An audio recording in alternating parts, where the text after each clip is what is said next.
Welcome to Science Matters. Today we'll be answering a question from one of our callers. All right, let's see if we have any callers today. Hello, caller one, you're live. Hi, thank you so much for taking my call. I'm a huge fan of the show.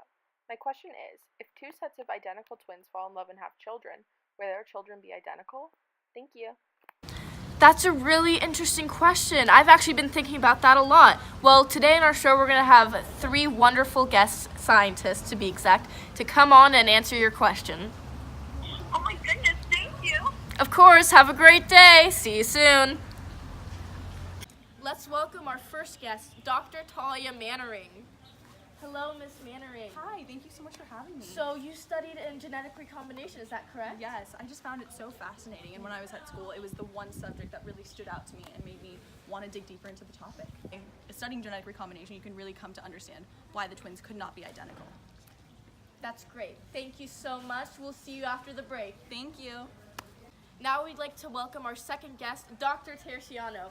Welcome, Dr. Terciano. And you have studied in the female reproductive system, is that correct? Yeah, I really loved it, and I thought it was a great way to understand the human body because it's so interesting and reproductive systems rock. Now, how does the female reproductive system correlate to the question that was asked? Well, I specialize in embryonic studies, so we'll get into that a bit later. Great, thank you so much. I'll see you after the break. Now we'd like to welcome our third guest, Dr. Rosenberg. Dr. Rosenberg, welcome. Thank you. So you studied how DNA changes over time. Tell me a little bit about that. Well, I always thought it was so interesting just because there's so many different things we do in life, and I've always wondered how that impacts our genetic makeup, so I decided to study it in Great. college. Now, how does this question correlate to your field of study? Well, the different impact that life has on our DNA definitely changes the makeup of it, and so maybe genetic makeup won't be identical anymore. That might That's have a very big thing to interesting. it. Thank you so much. So one of the reasons why these cousins can't be identical is because how their parents' sex cells are impacted throughout their lives. Obviously, people don't live identical lives, so different things impact their sex cells and the makeup of it. So what are some examples of these external factors? Some of these external factors include their diet, whether they're smoking or not, just general things like that that would impact your body. Would exposure to sunlight be an external factor? Definitely it would be things that also such as like toxins and other chemicals. Say you live near some sort of like nuclear plant, that definitely impacts your sex cells.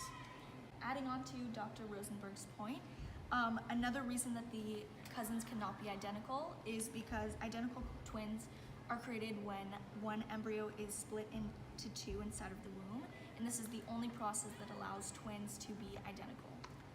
Is that because like they all have the exact same genetic makeup inside the embryo?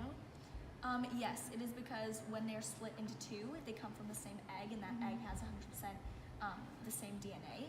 But when two people are created in separate embryos, they have different DNA. Yeah, exactly like what I said. If the twins don't have genetic DNA anymore, the parents who are the twins, then how is there any way that their children could have the identical DNA? Just like you said, the only way to create identical DNA is through the splitting of the embryo.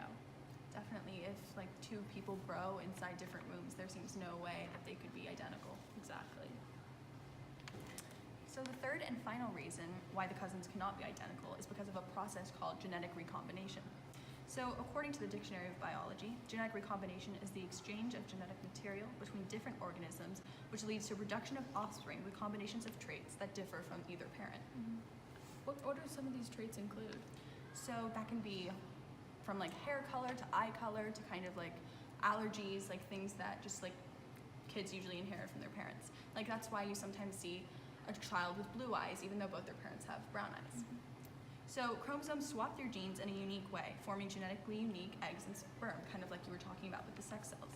Because they have different parents, the cousins each have a random combination of their parents' traits, which means they could not be identical. So because of external factors, Separate embryos. And genetic recombination, the cousins cannot be identical. thank you for watching Science Matters. Thank you to our wonderful guests. We now understand that these cousins cannot be identical.